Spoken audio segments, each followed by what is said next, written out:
Selamat pagi, Assalamualaikum warahmatullahi wabarakatuh.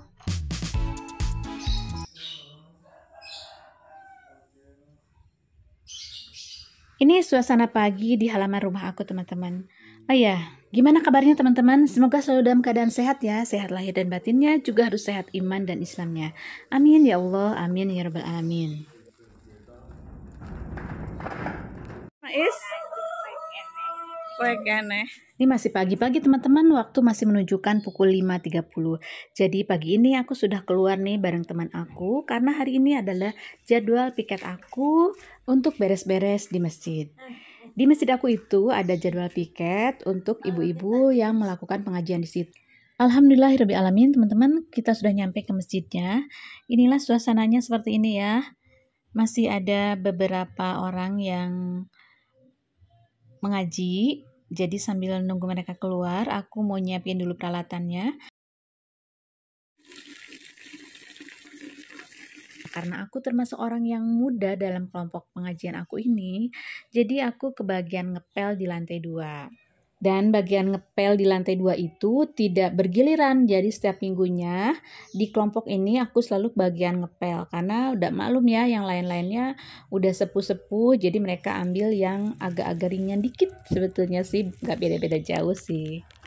Jumsih atau bersih-bersih piket di masjid merupakan salah satu kegiatan yang aku sukai teman-teman.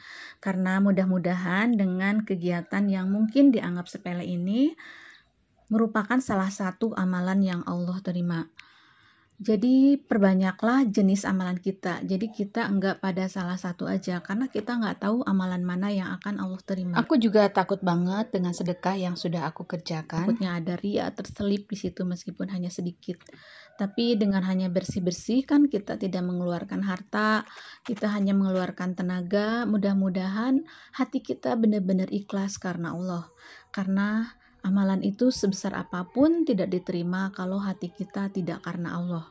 Karena Allah itu tidak melihat sebesar apa yang kita korbankan, tapi sebesar apa hati kita ikhlas karena Allah. Doain aku ya teman-teman.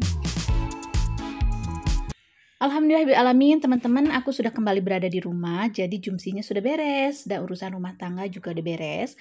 Jadi siang ini aku akan update challenge tabungan aku, yaitu tantangan menabung uang 10.000 dalam botol sampai penuh botolnya.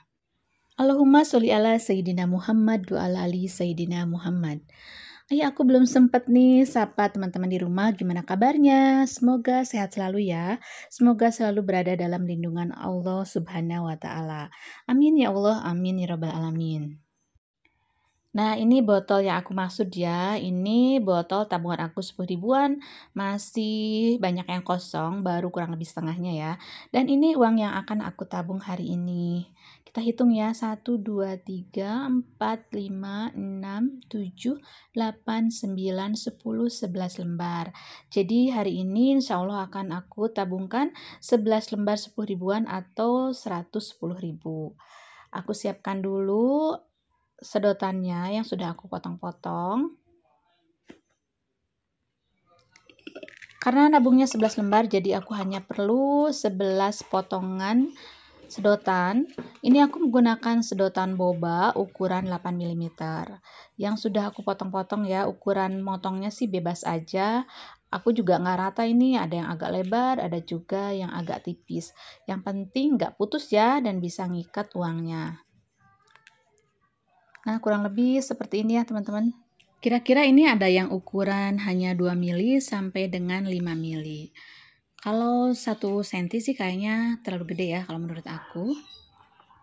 Untuk nabung kali ini aku nggak pakai kertas target ya teman-teman. Ini suka-suka aja seadanya uang pecahan 10.000-an. Dan biasanya aku nggak tiap hari nabung, tapi aku kumpulin dulu seadanya. Biasanya sih minimal 1 minggu sekali. Setelah uangnya terkumpul baru aku masukkan ke dalam botol ini. Jadi nabungnya nabung santai ya teman-teman, biar kita happy dan gak stres. Masa nabung stres sih, kan gak lucu juga.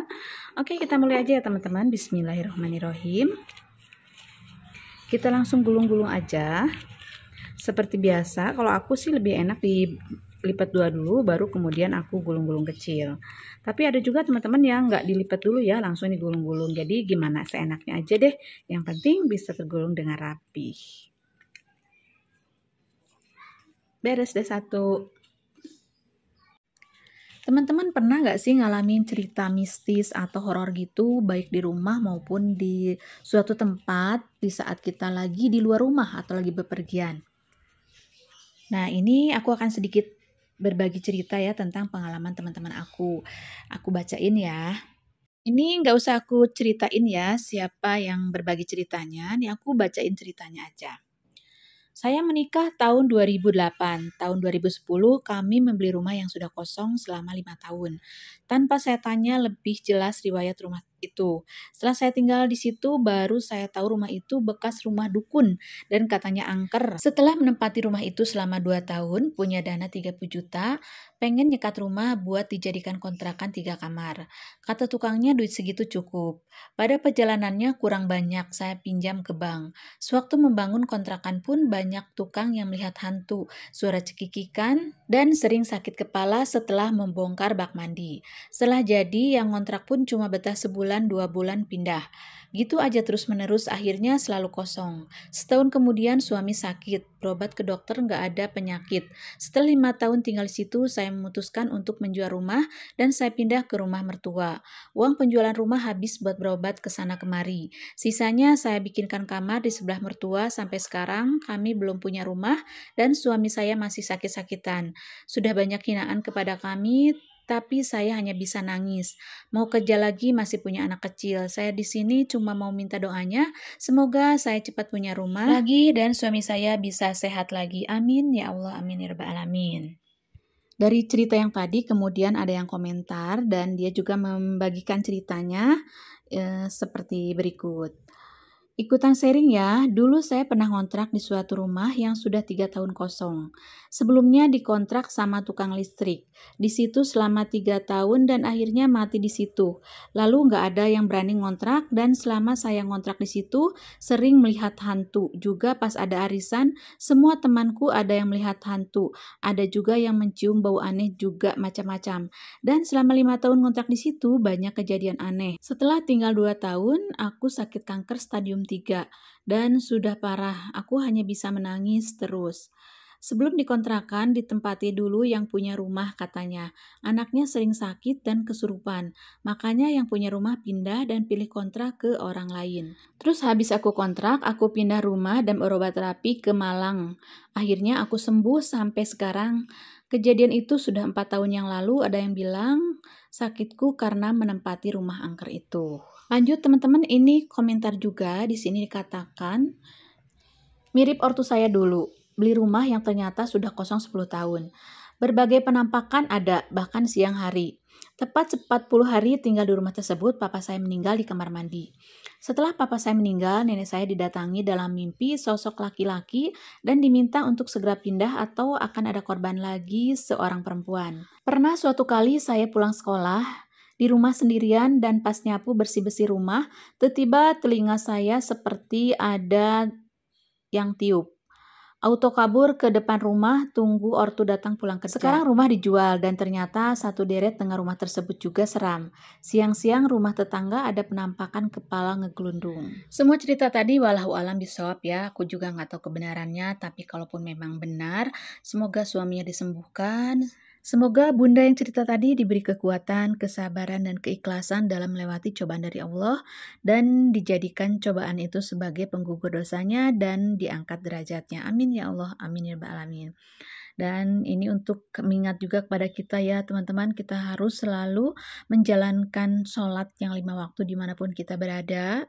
Lebih baik ditambah dengan sholat-sholat sunnah lainnya. Kemudian jangan lupa baca Quran, banyak berdoa, dan jangan lupa selalu meminta perlindungan Allah Subhanahu wa Ta'ala dimanapun kita berada. Kita hitung ulang ya teman-teman. 1, 2, 3, 4, 5, 1 ya, ada 11 lembar atau 11 gulung. Kita langsung masukkan saja ke dalam botolnya.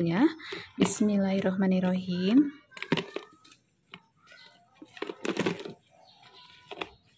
Nah, seperti itu teman-teman, beres sudah. Jadi alhamdulillah hari ini aku berhasil mengamankan uang aku sebanyak 11 lembar uang 10 ribuan atau 110 ribu rupiah. Alhamdulillah Rabbil Alamin. Nah teman-teman, selesai sudah kegiatan aku menabung pecahan 10 ribuan ini di dalam botol tanpa target, nyantai aja nabungnya supaya kita happy. Semoga bermanfaat ya. Terima kasih yang sudah menonton. Assalamualaikum warahmatullahi wabarakatuh.